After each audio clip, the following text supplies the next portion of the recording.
Quick lessons from today's ahadith. Use tools which make blood flow while mentioning Allah's name at the time of slaughtering. Be content with what you have, live simply, remain humble, show gratitude towards Allah's blessings. Sahih al-Bukhari 2507. Narrated Abaya bin Rifa, my grandfather, Rafi bin Khadij said, we were in the valley of Dhul Hulayfa of Tihama in the company of the Prophet and had some camels and sheep, of the booty. The people hurried, in slaughtering the animals, and put their meat in the pots and started cooking. Allah's messenger came and ordered them to upset the pots, and distributed the booty considering 1 camel is equal to 10 sheep. One of the camels fled and the people had only a few horses, so they got worried. The camel was chased and a man slapped the camel by throwing an arrow at it. Allah's messenger said, some of these animals are untamed like wild animals, so if any one of them went out of your control, then you should treat it as you have done now. My grandfather said, O Allah's messenger, we fear that we may meet our enemy tomorrow and we have no knives, could we slaughter the animals with reeds?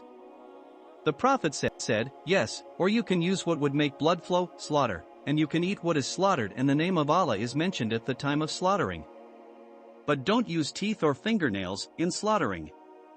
I will tell you why. As for teeth, they are bones, and fingernails are used by Ethiopians for slaughtering.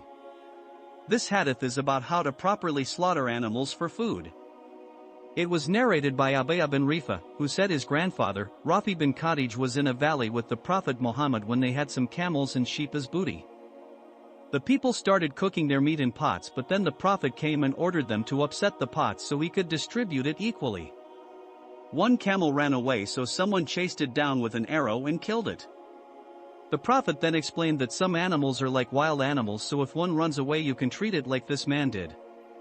He also said that if they didn't have knives they could use reeds or anything else that would make blood flow while mentioning Allah's name at the time of slaughtering. He also warned against using teeth or fingernails because those are used by Ethiopians for slaughtering instead of tools made specifically for this purpose. This hadith teaches us several important values such as respect for life, justice, mercy towards animals, gratitude towards Allah's blessings, moderation in consumption of resources, etc. We should remember these values whenever we eat meat or any other animal product such as dairy products or eggs, etc. We should be thankful to Allah for providing us with these resources, but also remember not to take more than what we need from them out of respect for life itself. Sahih al-Bukhari 2508. Narrated Anas, no doubt, the Prophet mortgaged his armor for barley grams. Once I took barley bread with some dissolved fat on it to the Prophet and I heard him saying, the household of Muhammad did not possess except a sa of food grain, barley, etc., for both the morning and the evening meals, although they were 9 houses. This hadith is about the contentment of Prophet Muhammad, peace be upon him.